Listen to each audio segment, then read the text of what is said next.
I will recognize that we do have a quorum.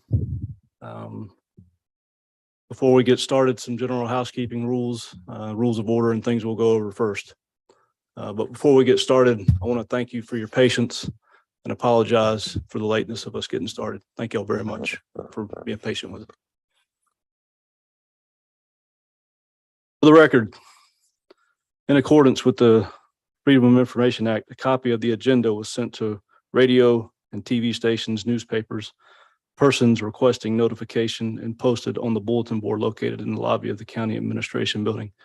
Is this correct, Mr. Price? Correct. Thank you. We would take up any motions from the board to adopt the agenda as written or to include any additions or deletions. Do I have a motion? So move. Mr. Price, I have a motion on the floor. Is it seconded?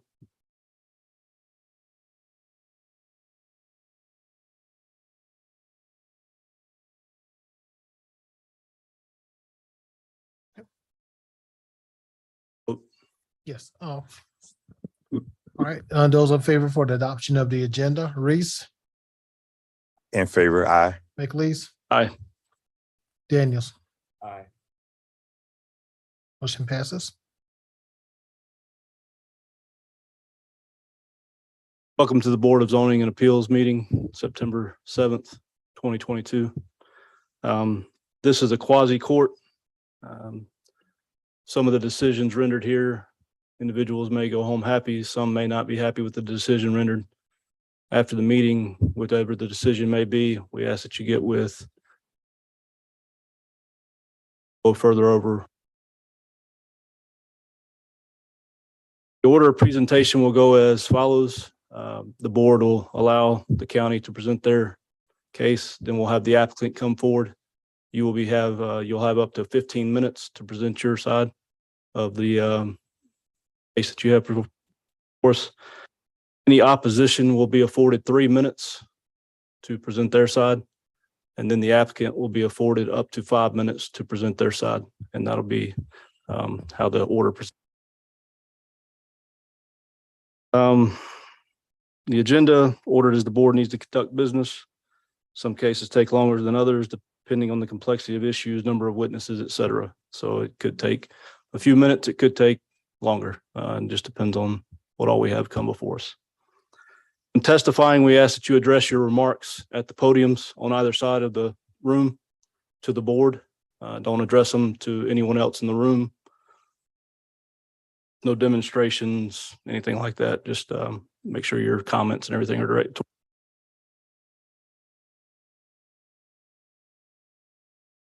Have any cell phones, pagers, anything of that nature, we ask that you please check them now, make sure they're silenced. When testifying, do know that you will be under oath. So do not fail to say something that you don't anticipate in following through on. For evidence, we'll take any documents that you brought in today with you. It doesn't have to be formally submitted or anything. So anything that you have, you can hand to us now if you brought something last minute. Appropriately. And the motion after the case is presented, you'll either be given approval, denial, or it'll be deferred to another day.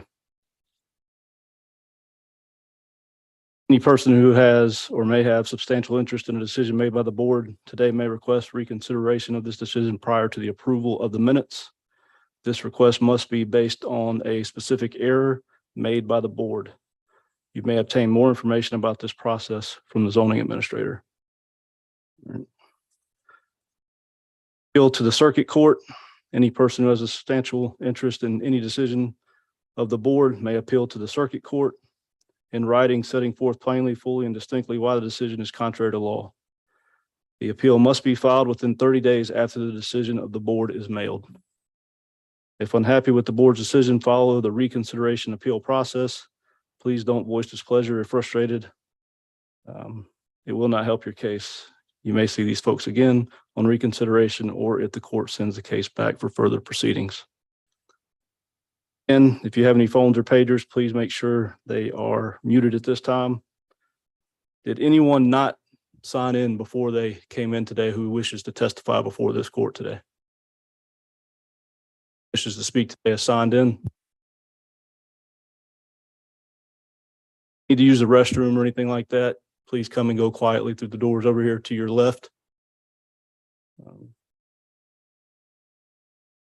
And the board, if necessary, may convene into an executive session or recess. At this time, I would ask anyone who wishes to speak or give testimony to this court today to please raise your right hand and repeat after me. Do you swear or affirm that the testimony you shall give shall be the truth, the whole truth, and nothing but the truth, so help you God? Sorry.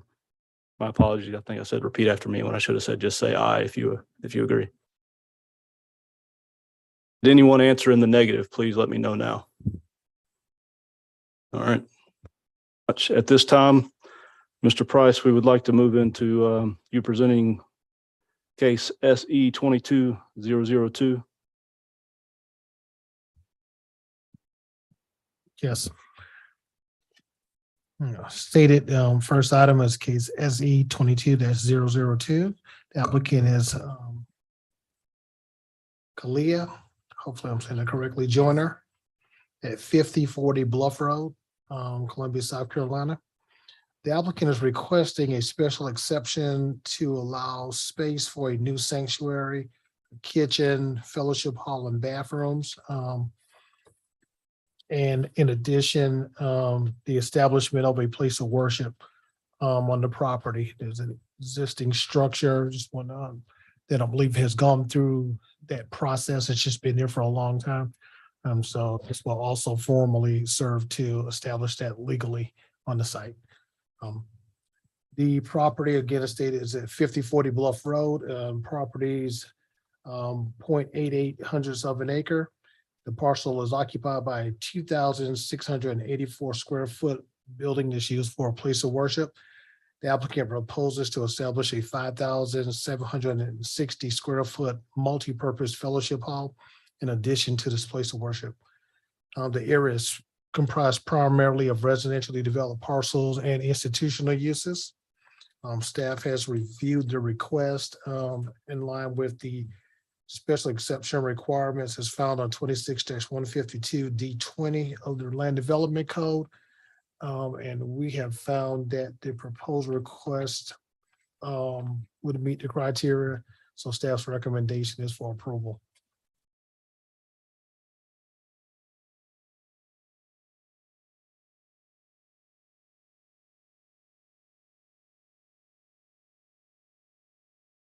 Mr. Price, looking at the plat itself, in the additions and the, I guess, the rendering that of the proposed building and parking lot, everything will fit into the requirements of the area as far as the parking lot won't encroach on any homes or anything within 20 feet, I believe I read. No, so based on the criteria, it should meet all of the required setbacks. And of course, even if you get grant approval during the staff's plan review of any development of the site, we will ensure that those requirements are also met. Mr. Price, has there been any opposition from any members of the community? I can't really say at this point. I believe at the last meeting, which we didn't have, people did show up. So.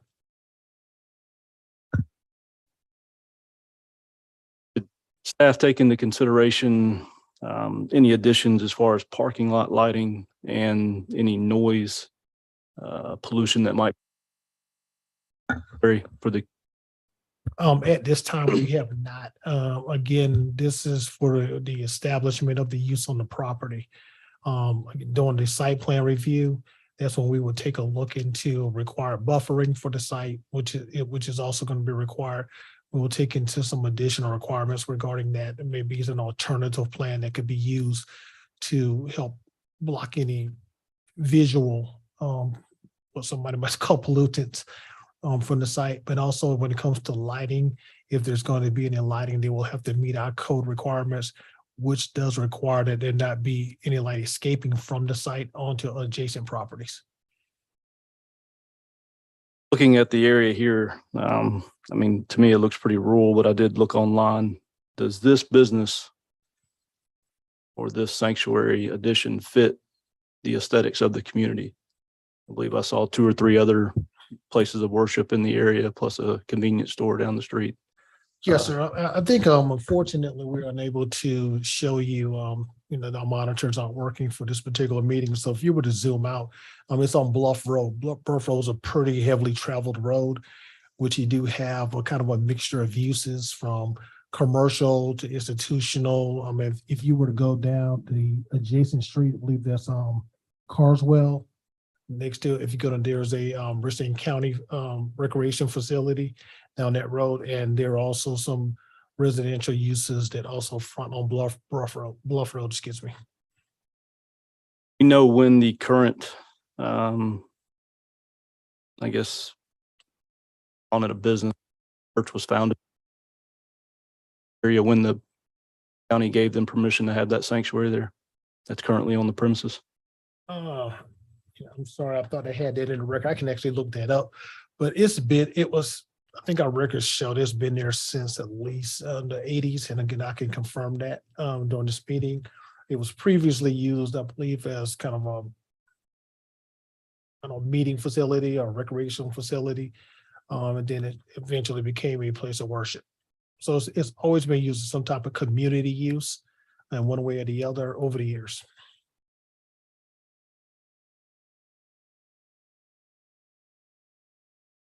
From the board. This time we would ask Ms. Joyner, Khalil Joyner, if she would like to come down and tell us a little bit more about the request that she has given to the board, to the Planning and Development Department.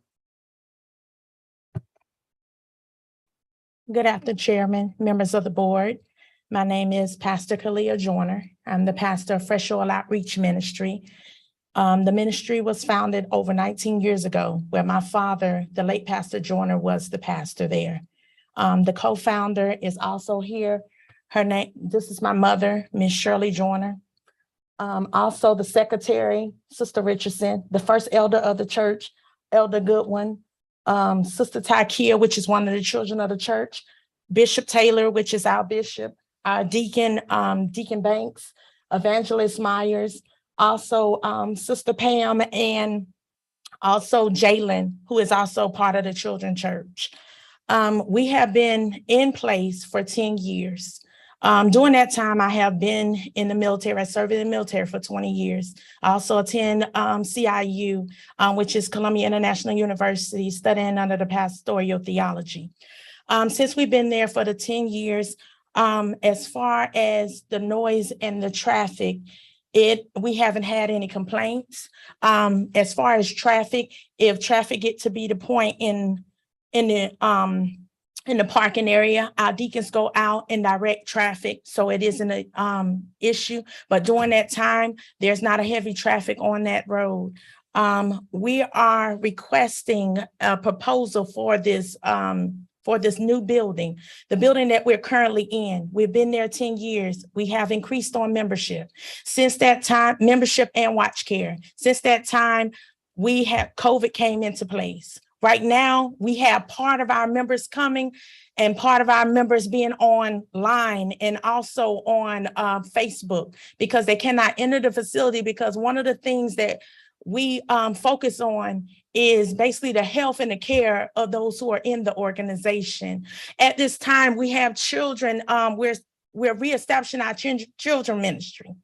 At one point, it was 18, 19 kids, and we have them in the fellowship hall that we currently have. And we do not have a suitable place for us to be able to put the elementary, the middle, and the high school so they can grow at their level and when it comes to God. We also, during the time of COVID, because we never shut down, we have a different organization that we usually use for our baptism. They've been closing, and we do not have the facility that is needed. When we've been having funerals and weddings and baby shower, whatever we're doing within the organization, we have had to reach out or go out and pay different organizations to use those when we can use it in this particular building. And so we're requesting today that you grant our proposal to be able to allow us as members, not only members, but community, because we're Fresh Oil Outreach Ministry. And so we want to be able to utilize the current facility that we're in for our community, to be able to do community outreach, to be able to help the community out. And we cannot do that at this time because we do not have a facility that we so need. That's all, sir. Mr. How many members are you currently at again, ma'am? I didn't hear you state specifically, but. It's 95, sir. Pastor Jonah, have you received any complaints from members of the community about noise, parking, or anything in particular that you've had to address? No, I haven't, sir.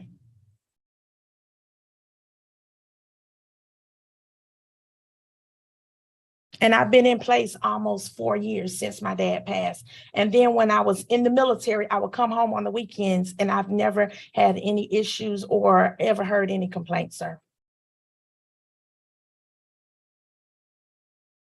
This new facility is going to allow you the space that you need as a growing church to be able to do more outreach in the community. Is that correct? Yes, sir. And it would be used as a sanctuary and place of activities.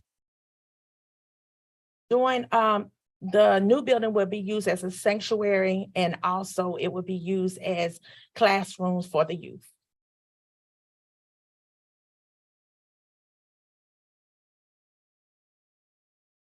Aside from the building itself, what other additions do you anticipate having? Parking lot? It will have a parking lot. It will also have sidewalk lighting, also vegetation for the area. And vegetation, sidewalks, parking Yes, lot. sir. And where would the parking be added? Is it the front and side and the It'll be on the front, rear the as well? side, and a little bit on the back, sir. All right. And also I have a site planning that is also in there as well.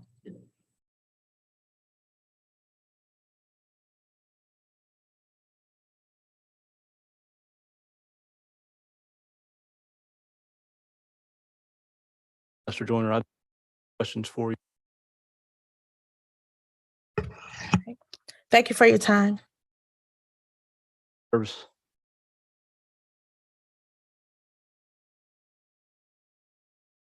This time, if there is anyone else who would like to speak up in favor of the sanctuary, you're more than welcome to come down. Would move opposition. Mr. Chair, wanted to answer a couple of questions that you asked earlier. I'm just looking at our records that the structure that's currently there, records showed had been built since 1960. And over the years if you just go from a ownership history, that it was Rita Point Community Service Club in 85.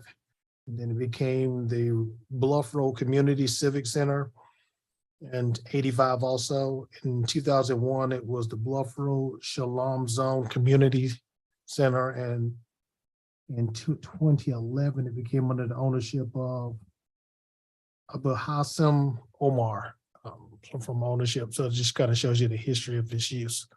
Also, one of the things I want to point out, I know sometimes applicants like to add a little extra to what when they're doing their plans. One of the things I want to make sure that we put on the record is that when it comes to sidewalks, all new developments in Richland County are required to provide sidewalks. That is unless the department or agency that will be maintaining those sidewalks. So in this case, if it's on Bluff Road, DOT determines that sidewalks are not warranted at that time. They don't really like to take in little small sections to maintain. So there could be a case where part of the plan submittal, we will ask them to put in sidewalks. But if DOT states that they're not warranted at this time, there will not be a requirement for the site.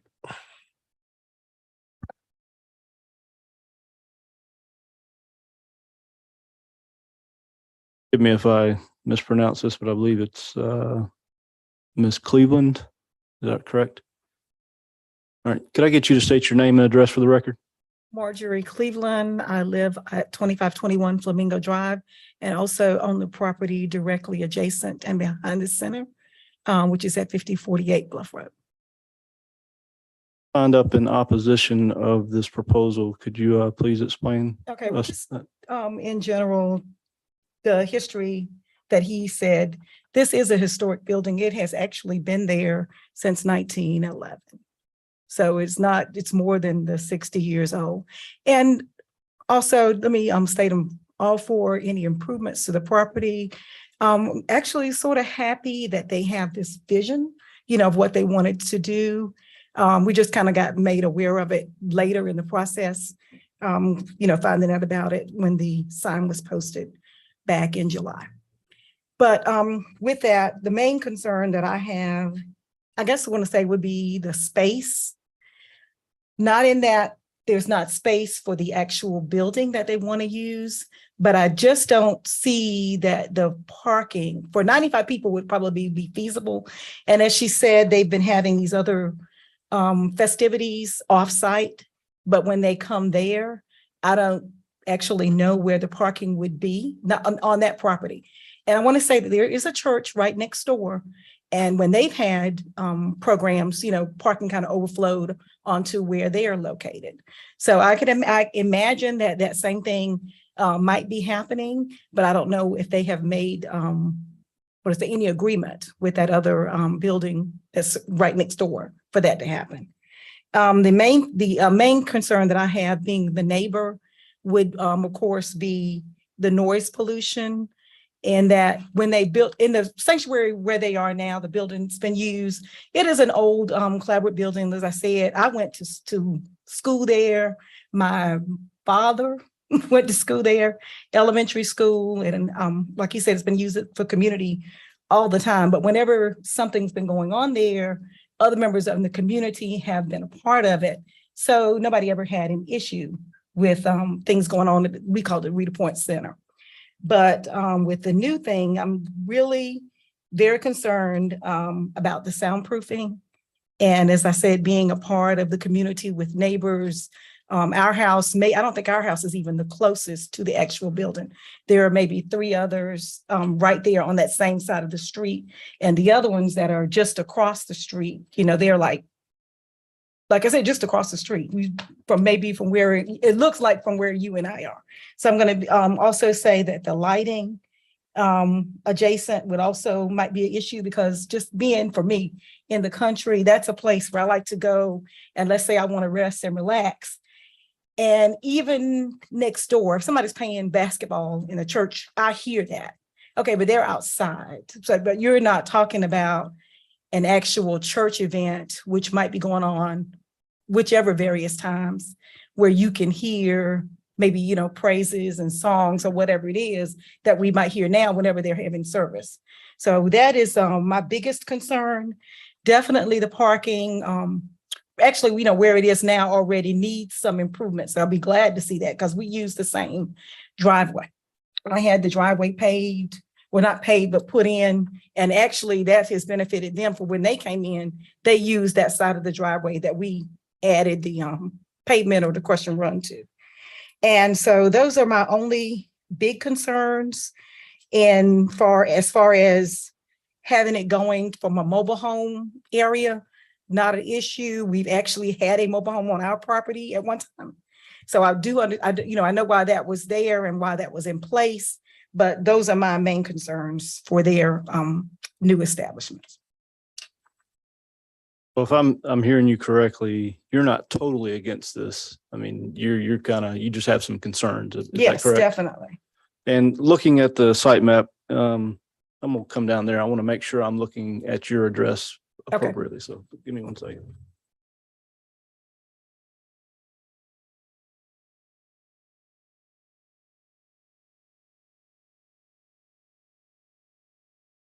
Is this you here or is this you here? We're Or is that the actually church? right here. So you're right here. Right here, like I said, we may not necessarily be the closest one. That's the church. All right. And like I said, I can hear everything going on here. So I've already got enough. Yeah, and there's a third across the street.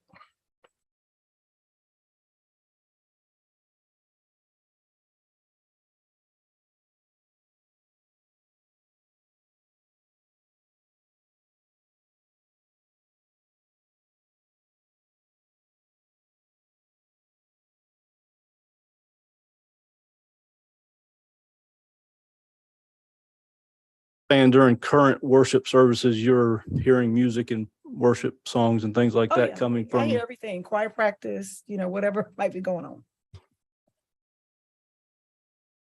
how long have you currently been at your residence there? It sounds Okay, like well, you've- this is, like I said, this has been my mother's home. Mhm. And it's just now that she has deceased, on occasion, I'm doing some renovations, which we had already renovated the house before she died. But we're doing new things now, actually, some additional repairs, been going on since the last, big storm a few years ago. So we're really, complete with that. But just the fact that, like I said, I go there every day. I occasionally spend the night there if I just really want to get out of the noise in my own neighborhood. And like I said, at nighttime, that might not be the thing, but it'll be times during the day when I've gone there to take a nap or just to kind of do some other things, that noises can be an issue. Is it your testimony that the noise, and I don't want to say noise pollution, but the noise that you're hearing is a direct result of the individuals here, or is it the church that's closest to you? No, this church, this church. Okay, this this church. This church, yeah, this church. Yeah, this church. And like I said, a part of that is the building that they're in. Just no, I mean, that's the way it was, the 100-year-old building. They didn't have sound acoustics or even installation, I don't think at that time. And even when they did the remodeling, they may have added regular insulation, but I don't think they did accounted for anything in the sound, except that they took out a lot of the windows that previously existed in the building.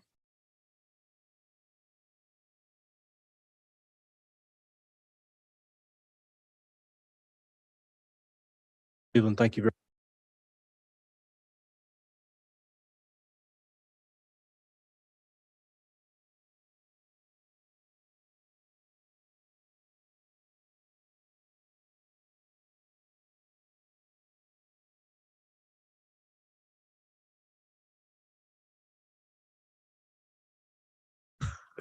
Excuse me.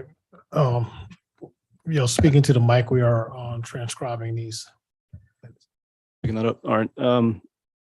Discussing as the board, I had some of the same concerns Miss Cleveland had as far as the lighting and the noise pollution.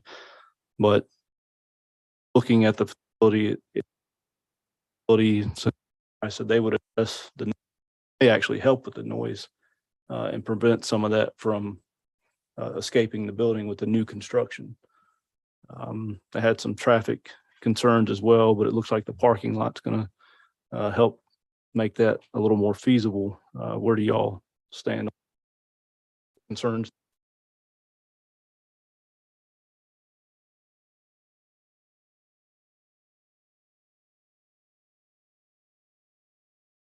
This time, the board would entertain a motion. I'll make a motion. Staff's recommendation. We have a motion on the board. Do we have a second?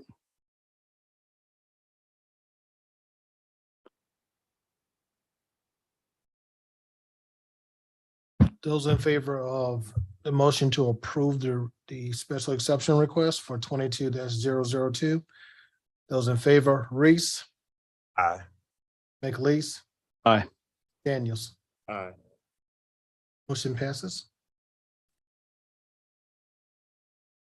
Mr. Joyner, staff will be in touch with you. Your motion is passed here today. Y'all have a good afternoon. Thank you.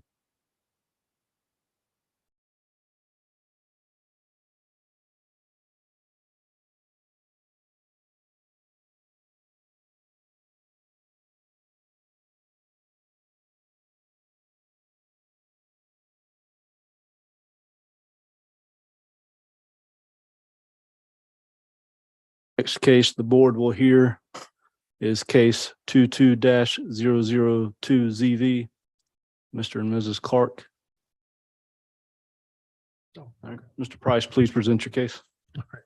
Again, as stated, the next item is case ZV 22-002, it's a variance.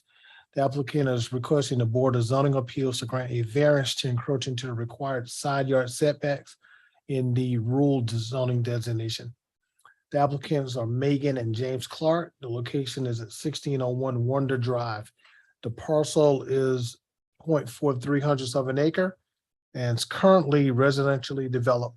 The applicant proposes to construct a residential structure which will encroach into the required side yard setbacks by 8 and 3 feet respectively. As stated, the property is non-conforming in that it's zone rural and the minimum lot area for a rural designated property is 33,000 square feet with a lot width of 120 feet. As stated that this lot does not meet those requirements. In addition, the required side yard setbacks in the rural district are 20 feet on each side. And so the applicant is requesting to encroach into those side yard setbacks. Staff has reviewed this case and I'm looking at the criteria. Staff has recommended denial and specifically reasons for that recommendation. The criteria that needs to be met for a variance to be granted is that there are extraordinary and exceptional conditions to the property. And staff was unable to determine that there were extraordinary and exceptional conditions to this property as related to the other parcels in the area. Conditions applicable to other properties, as stated earlier, just recently, that the parcels, a lot of them are non-conforming, so they face the same issue. Application of the ordinance restricting utilization of the property. Applying the setbacks would not prevent further utilization of this parcel. And would it be a substantial detriment of granting the variance? There would be no substantial detriment to the surrounding properties if the variance is granted. And we also have a list of records of previous rezoning requests that have occurred along Wonder Drive. There have been 3, 2 have been approved, one in 2007, one in 1994, and one was denied relatively recently in 21. And that would be it from staff. Questions, board, for staff?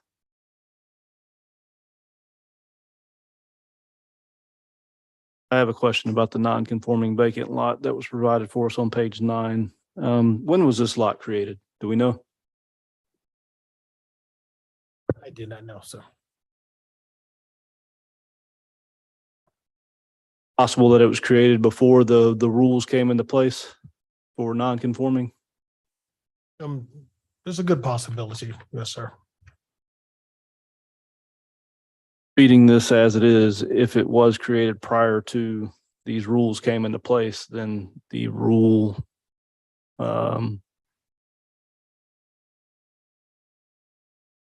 grandfathered in prior to the Well, I to the mean, rule zoning. well, as I stated, the properties that they are non-conforming, which Mhm. essentially is grandfathered in, because they do not meet the dimensional requirements for the rural zoning designation, but of course, they're allowed to remain and to be used. They're just deemed to be non-conforming. This or piece, this variance request, this is a new construction request? Or is this adding on to an existing facility? Do we know? I believe that this will be a new construction. I believe the applicant can clarify that. Examples that you gave of recent zoning requests, and I know you said that there, I think you.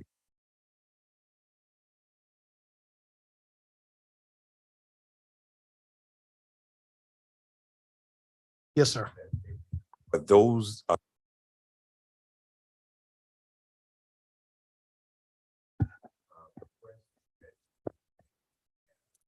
I picked all of the zoning requests that we had along Wonder Drive.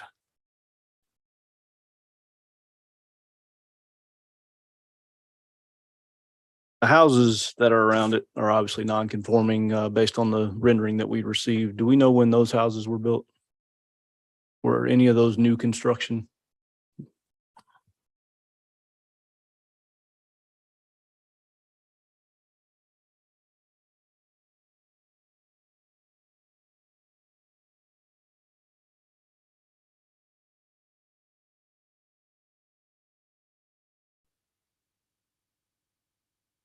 I say new construction, were any of these homes built after the rule zoning was given to that area?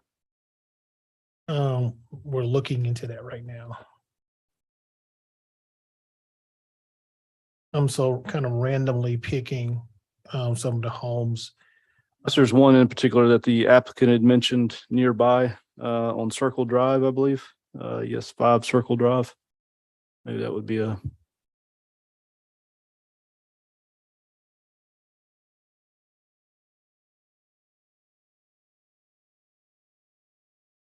We can pull this up. Like I said, I apologize for not having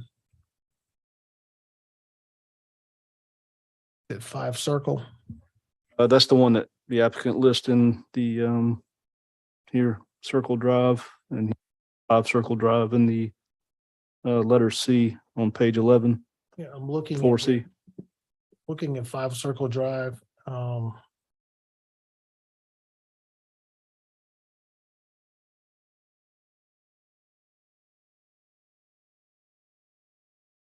It's not along the not along Wonder Drive, but 2000, there was a home built in 2002. And again, I would need to check the records to see if a variance was granted for that one.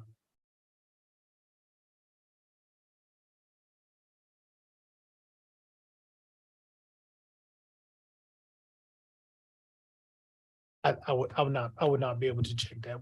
I would have to go downstairs and go through our records to make that determination. Questions of staff?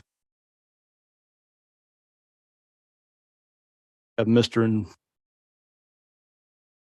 Clark like to come down and join us, case. Hello, good afternoon. And if I could get you to state your name and address for the record. I'm Megan Clark. This is James Clark. Is that okay? Our address currently is 356 Foxport Drive, Chapin, South Carolina, 29036. Okay, so as stated, this is for 1601 Wonder Drive. The reason that we were requesting this variance is the minimum rural area for a rural district property is 33,000 square feet. Our lot is significantly smaller at 18,000 square feet, 18,700.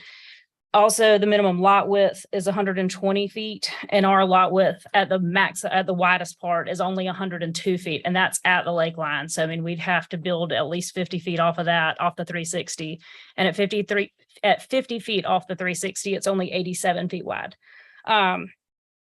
Minus the 20 feet on each side, that restricts us to only 47 feet at the back, and the lot kind of tapers towards the front. So we're severely limited by the diagonal angle of the property, kind of the pie shape.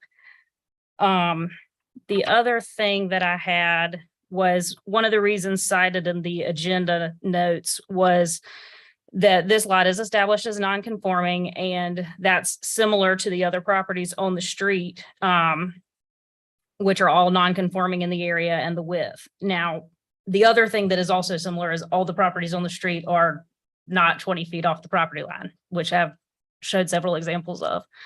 I think 5 Circle Drive was the most recent. Some of them are built in the 60s, but have had several renovations. And I understand that there are a little different rules for renovations. This property is in pretty bad condition, and we don't see that we could renovate it. There's a lot of foundation issues, water damage in the ceiling. So There is a house on the property currently that you plan on tearing down. there is, and it is within the 20-foot setback. So it's currently 16 feet off of the property line on one side. So So it's currently not within the zoning standards. Correct. It's outside the standards currently. Yes. All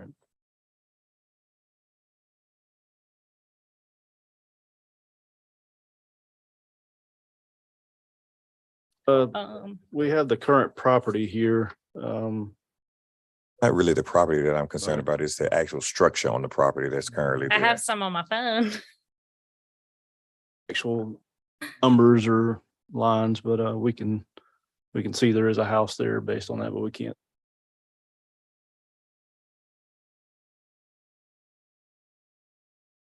Is there a reason why you can't go beyond that 58 feet or 60 feet? Is that a county ordinance or is that? I think it's a Dominion Energy requirement for the water buffer.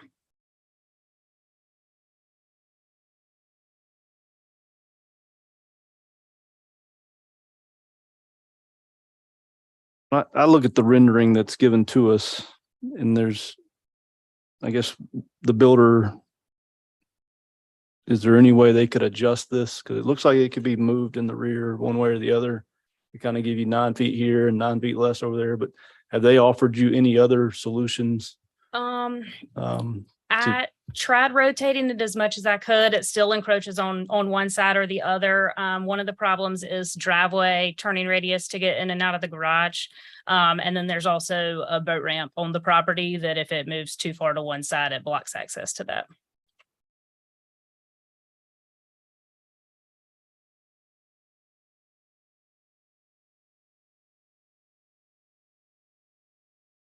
How did you come into possession of the property? How long have you had it, or did y'all just recently purchase it, or was it inherited, or? We recently purchased it. All right.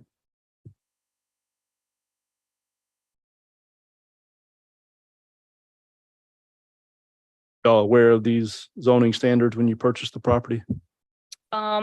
We were under the impression that they were being revised and thought that they were going to be not 20 feet anymore. But that was obviously not the case.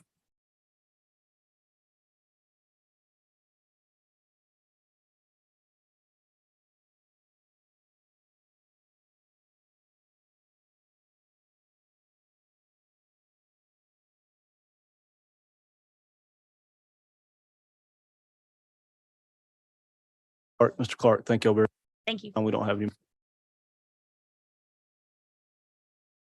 Ms. Clark did remind me that the standards were under review, and I believe I read recently that the LDC was going back. Correct. Have a new timeline of when that would be brought forward. But right now, maybe toward the end of the year, we may take this to council. It's right now, the planning commission is kind of re-reviewing the land development code that was adopted in 2021, November of 2021. And they're also looking at the remapping that was originally proposed. So we hope to take that to council toward the end of the year. But again, we don't know what the actions of council will be based on the recommendations that will be presented to them. Price because I know that those land codes are pretty far along in development. And I know this is just for my clarification. Would the current iteration of the land code have any impact on rest of this? Let me see if I can answer that for you. Now, kind of go along with what the applicant stated. So as part of the land development code, when it was adopted, we also proposed the remapping of Richland County.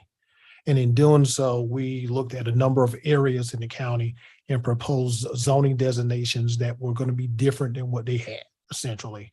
And of course, there'll be new zoning designations, but as far as the density and the dimensional standards for a lot, those are going to be different. And so I think the applicant may be speaking that we may have been proposing this to go from, let's say, rural to more of what we see more of a single family designation, where the minimum lot area is a lot smaller. The setbacks are a lot less than the 20 feet on the sides and 40 in the front, as the rural district allows. But at this point, we don't know if that's going to go forward. I don't believe that that's going to be the recommendation of the planning commission as we go forward. So right now, what we were kind of looking at, and I guess we can speak on this from the planning commission, is kind of looking more at an equivalency table in which we will look at the current zoning and try to find the most equivalent zoning designation under the newly adopted code. So to kind of answer your question, I don't believe that this would help if we apply the equivalency table, or excuse me, equivalency rezoning to this property.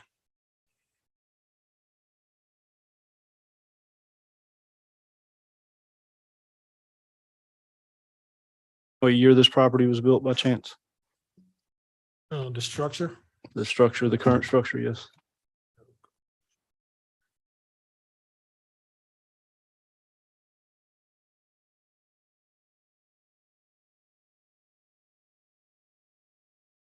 nineteen 67, When did the current LDC come into effect? 78. 78.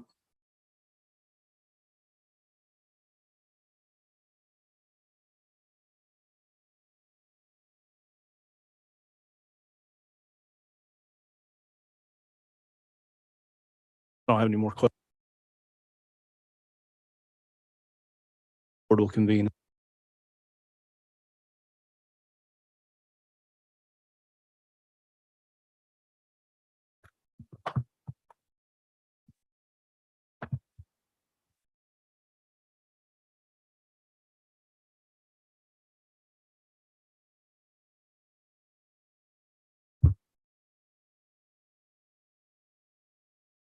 Excuse me, Mr. Chair. Sorry. Microphone.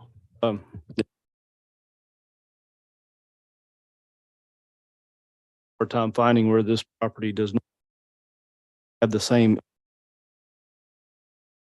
properties around. Residents this board. Following the rule. Given that this lot would fall into the grandfathering, since it was built in 1967, there's not an addition or proposal being made to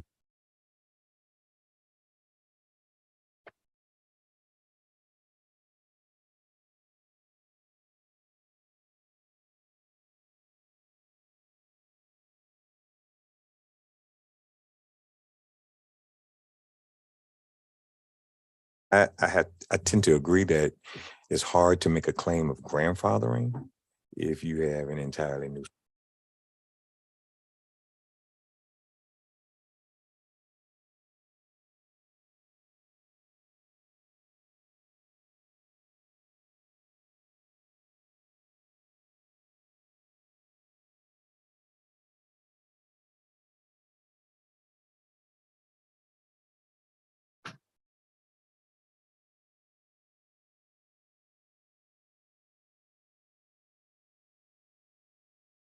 no condition apply to the lot property. All the condition properties around it. Avenue, I would possibly go the othering route.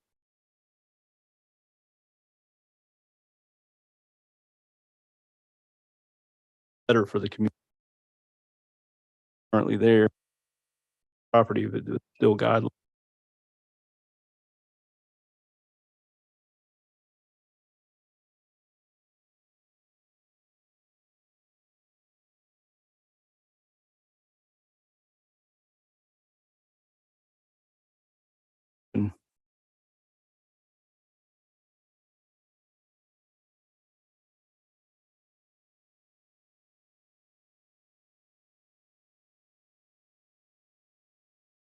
Mr. Price, I'd like to make a motion that based on the findings of fact here today,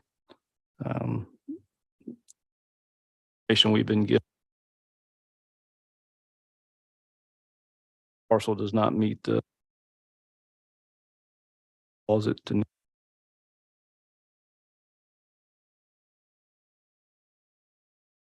other lots in the area, all the same guy. So the land LDC is rewritten, our hands are tied at this point. So I would present a motion that this variance be denied.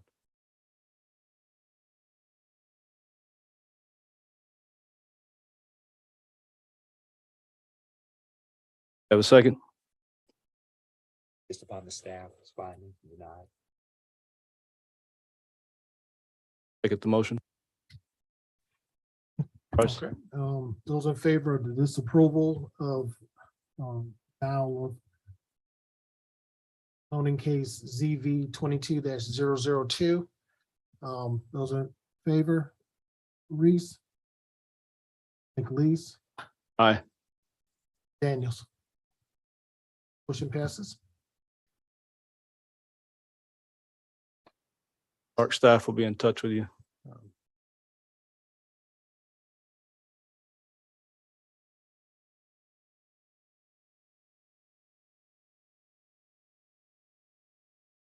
That brings us to our third case. Case number 22-003 SE. Lewis Collins. Mr. Price, you may Yes, sir. proceed. All right, in this case, is SE 22-003. The applicant is requesting the Board of Zoning Appeals to grant a special exception to permit the establishment of a continued care retirement community on property zone RU. The applicant is Lewis Collins. The property is located off of Garnish Ferry Road in Eastover. The parcel, the parent tract is 56.48 acres. But according to what was submitted to us, that the establishment of the continued care retirement facility will take place on an 8.4 acre tract. The parcel is currently undeveloped. The general area consists of large rural parcels, some undeveloped, some residentially developed.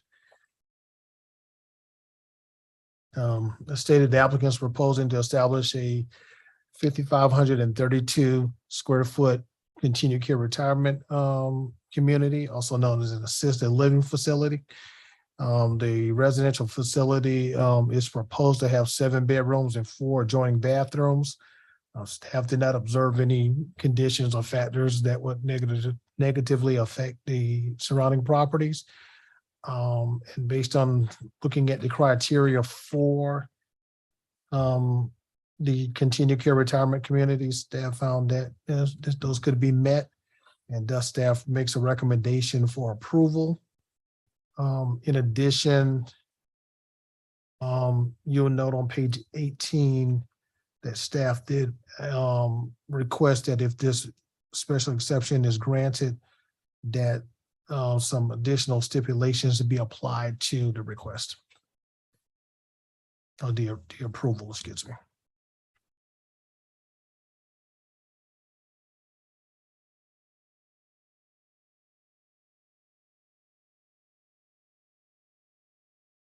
Questions of the board staff? State the parcel again. It's going to be 8 point what acres? 8.4 acre tract. On page 21, evidently the number shrunk, but on page 21, it shows that the area for the development of the site. Price. Staff makes staff proposes a list of additional requirements, or if approved. Yes. How binding are those requirements if this proposal is in fact approved? If the Board of Zoning Appeals, upon granting a special exception, or in some cases even a variance, can impose additional standards on the request outside of those found in the Land Development Code.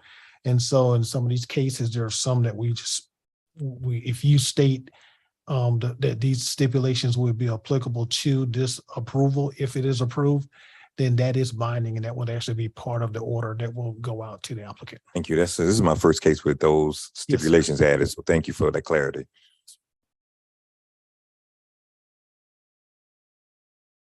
Questions of board for staff? At this time, I'd like to call down, it looks like we had, I didn't have an applicant listed, but I had two people who were for this proposal. Are either of these individuals the applicant themselves, Mr. Nelson McLeod or Lewis Collins? Are you the applicant, sir? All right, please come down and present your case. Thank you. If I can get you to state your name and address for the record. Gentlemen, good afternoon. My name is First Sergeant Lewis Collins III. Address. My address at this time is 3516 Rollison Road, Columbia, South Carolina, 29209. Thank you. Collins, tell us a little bit about the facility that you're proposing here. The facility that me and my wife is proposing is going to be an assisted living home. It is capacity of 14 beds, which one is a master bedroom. It will be sited on a 56.4 acres of land surrounding it. It is on Highway 378 between Columbia, South Carolina and Sumter, South Carolina.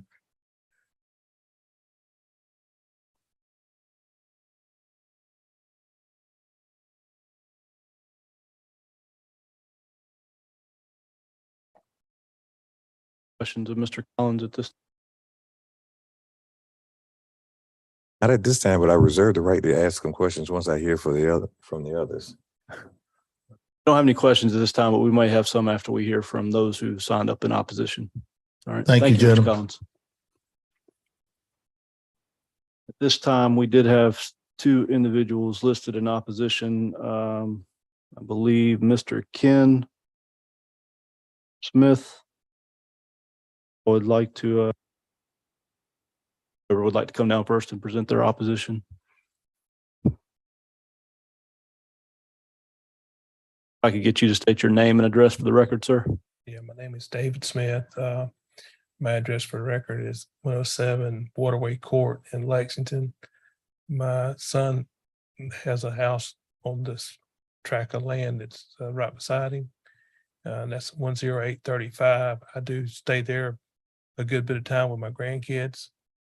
And our property adjoins this 56 acres. It's we have 115 acres total. And I'm in the process of tying this land up so it won't be sold when something happens to me for my kids and grandkids. And we have recreational hunting there, deer and turkey.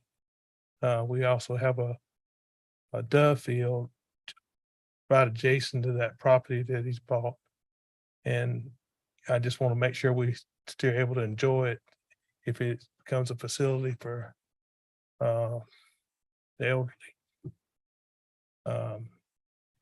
What are your major concerns with the building itself and the site that it's being built on? One thing is that property, I've looked at it myself for potentially buying it. The front of it's kind of a low land and it drains into the creek that goes through my property. It drains all that land. And so the front of it will have to have a good bit of stuff done to it. But, I just want to, make sure it's a safe environment for everybody, so we don't have to maybe change what we do. Are there any specific concerns in regards to safety that come to mind? Well, we have deer stands within 10 feet of that property now. Of course, they are going the opposite direction, but they are shooting lanes and stuff that's been there for years. That's why that property's been that way for as long as I can remember, even before I bought it. My understanding that your concern is more with when you're using your property for the recreational uses that you use it for, that you might endanger someone who's putting something like that there. Well, especially if it's a quiet, if it's like a nursing home or something, I don't know exactly what it is. I know they asked him for 8 or 9 acres to exception. It's 56 acres, so that's the total property, right? So in other words, they just gonna have that one part of it cut out for the special exception. That's what it looks like in the rendering. Was Mr. Smith afforded a copy by chance? Could we give him a copy so he could see it, or would it make a difference at this?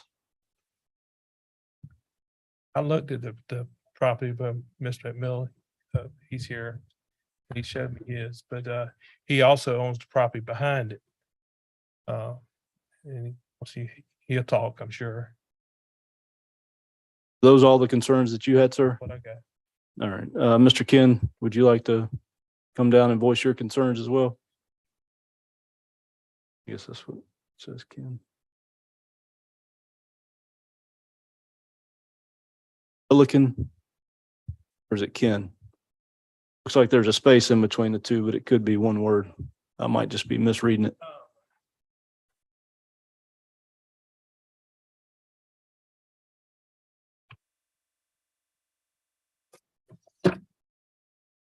I could get you to state your name and address for the record, sir. Yes, sir. My name is Tom Milliken. I reside at 21 Cedarwood Lane, Columbia. I have 3 maps I'd like to pass out that would further help y'all understand my concerns. Sure.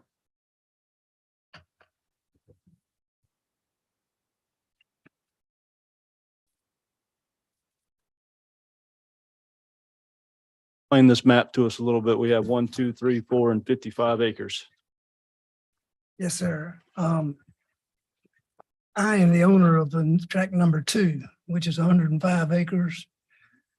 Mr. Smith, who you just heard from, owns tract number 1. I bought this tract 15 months ago for my grandchildren. One is 14, one's 16. They both taken hunter education with the Department of Resources. I bought this tract for hunting and recreation for my family, mostly my grandchildren. I intend to leave it to my grandchildren, never anticipating 10 miles outside of Columbia, somebody would come out there and want to do a nursing home, a retirement community. There's a lot of land between here and Columbia. I know he bought it because it was very inexpensive, and it was very inexpensive. It was totally cut over. I don't even understand how you're gonna put a facility in a cut over field, but that's his choice. I'm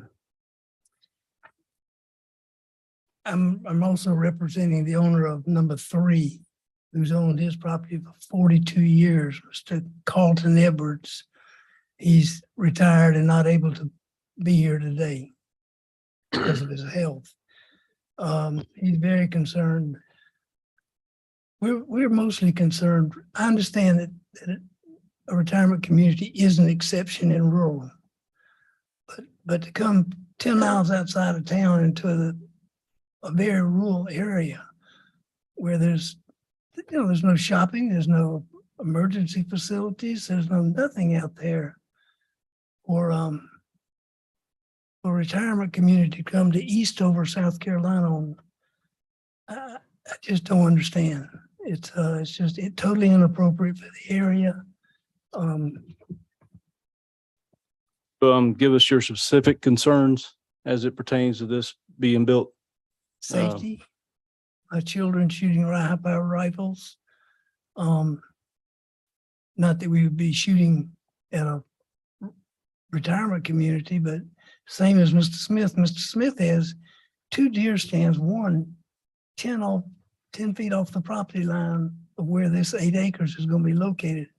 That 8 acres in that corner is right next to his property. He has a dove field next to it. He has 2 deer stands, one are totally adjacent to it.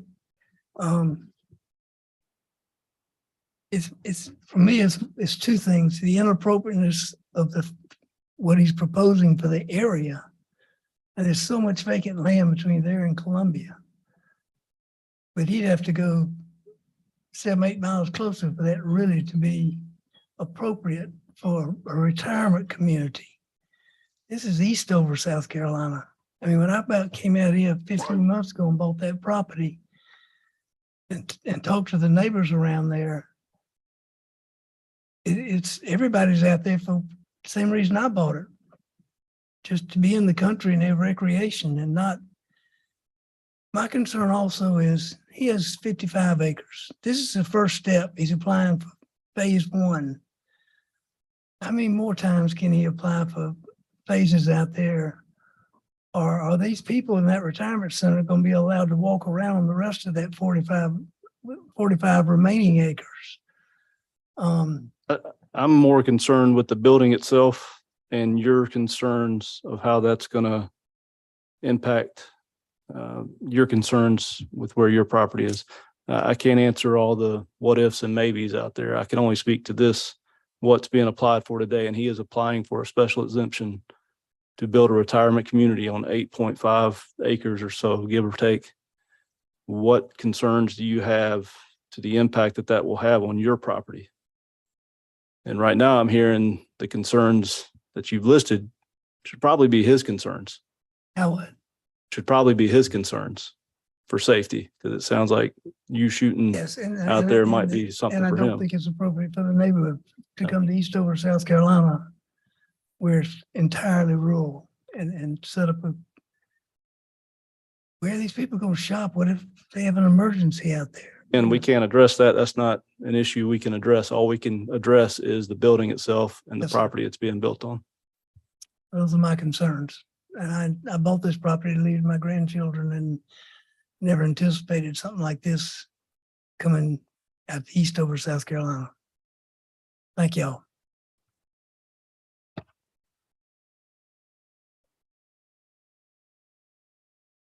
Questions of the board for applicant?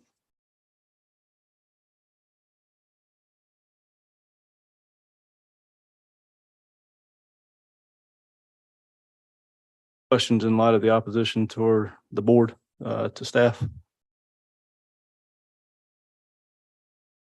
Price, does the staff take into consideration when allowing a facility like this to go for a special exemption, the activities that might be going on that Mr. Milliken has raised, the hunting and things like that? Maybe we can address that as a board or as your staff rights to use their property as they want. Normally, when we look at a special exception, what we're looking at is the intended use and the impact it would have on the adjacent properties, not necessarily the adjacent properties. And the impact it's going to have on the proposed use. Was there any impact that staff saw as far as the construction of the building that would stand out in this community, the lighting or anything of that nature that would affect the community in an adverse way? No, sir. I think, again, stated previously, once you apply the development standards found in the land development code, it was especially in this particular case, as we talk about lighting, our code does have specifications on how the lights are oriented on the property, the shielding that has to take place to ensure that there's no light pollution coming from the site. So really the lighting is supposed to stay on the site. Also, it has certain measurements of, the brightness that has to, that can be on the site, especially during, times of the night. So our code would address those if we feel that the criteria for lighting in our code does help to, prevent any type of nuisance on adjacent properties. It's mentioned that you take into consideration the impact or the decision of a recommendation at property on adjacent properties. Am I correct? Yeah, so what we do is it's kind of an interesting way of looking at it. So if someone is coming in and they're going to establish a use, really they know what they're putting there. So there's usually up to the applicant to look around and see if they feel that what they're placing on the site is appropriate, when it comes to the surrounding uses, because those are already there. And what we look at is, will the new use impact the adjacent property owners? Where it could be something just as simple as a church in a residential area. How will that church affect the adjacent property owners? Not necessarily the existing uses that are already there. How will it impact the proposed use. And so in this case, you also did that same type of analysis or consideration. No, what we did was we looked at the site and we looked at the criteria where it was, by code. It's a permitted use subject to review by the Board of Zoning Appeals, which is what we have going today. Now, it was brought to my attention, speaking with one of the speakers about the additional activities that take place on the adjacent properties. But that really wasn't taken into consideration, those staff's review or recommendation for this use. The applicant now knows what's happening on the adjacent properties, and that's something that he would need to take in consideration, or he or she will take into consideration as they're going to place their use, with the understanding that there are adjacent properties that have activity that could affect them in some way. But for us, we only look at the proposed use and its impact on the surrounding properties.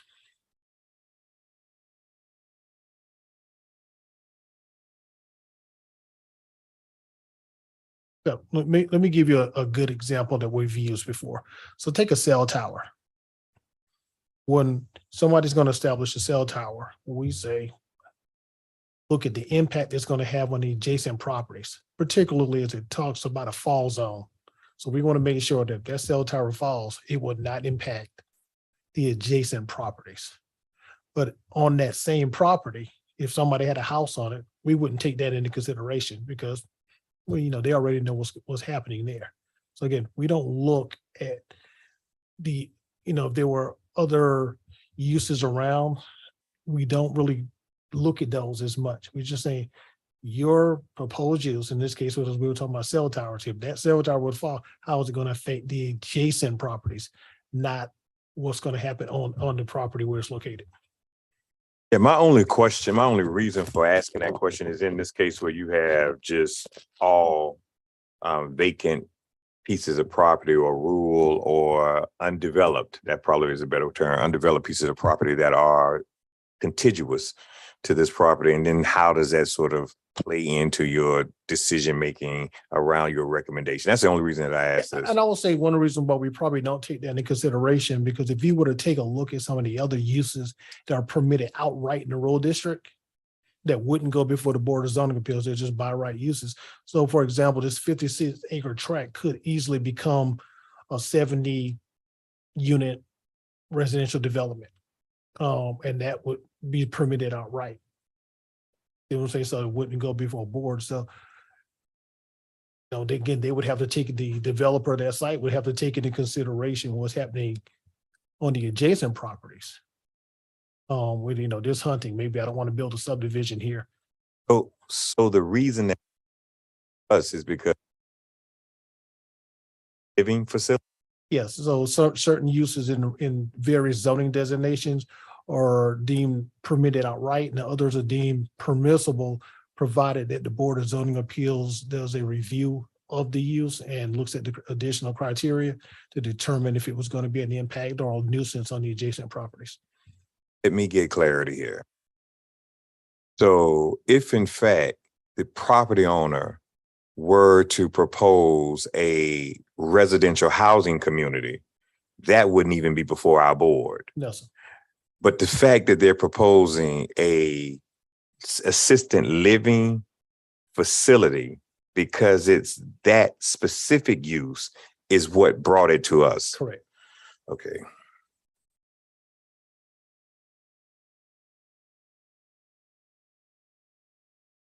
Questions of staff? Motion. I move that we accept the staff recommendation. Thank you.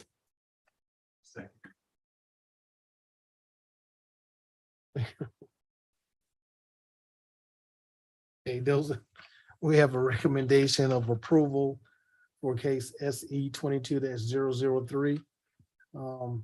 Those in favor, Reese? Please. Aye. Daniels. Aye. And that motion passes. Mr. Lewis, staff will be in touch with you. Thank you for your time. And thank you for your service, sir. I'm sorry. One other thing, I'm sorry, before, now did y'all have approved this? Were you just approving it just based on your standard approval? Or were the stipulations the staff requested to be included as I'll part amend of my- your approval? I'll amend my motion. So the amended motion would, I am moving to accept staff recommendation with the, what do you call them? Stipulations. The stipulations, with the required stipulations. So I move to accept staff recommendation with the required stipulations. Second for that motion. Second.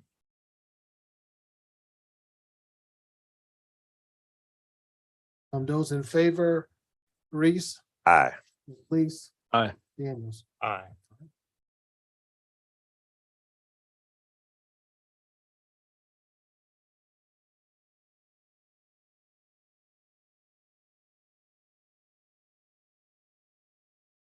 This time, does the board have any other business that needs to be addressed?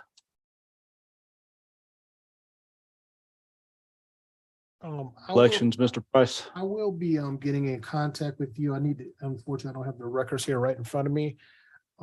Just to ensure that if anybody's term has come to an end, for those who are still eligible, to see if you still would like to apply again to still be on the board. But I'll be contacting you to let you know about that. How long is the term? 3 years. 3 years. Life, man, you're. You don't come to that many meetings, though. We don't have that many meetings. So. No, I like that. I actually applied for the wrong board when I applied for this one. We're glad to I have you. thought I was applying for the zoning board, but hey, I But you want the planning commission. That's what you. yeah, want. planning commission, but I'm glad that I chose this one, so. Hmm. Any other business that we need to address, Mr. Price, elections or anything like that? No, sir, not at this time. Not at this time. All right, at that.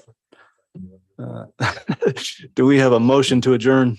So moved I have a motion. Do we have from a the second? last person who comes in. Second. All right. Motion on the board to adjourn. Aye. Those in favor, Reese, Aye. please. Aye.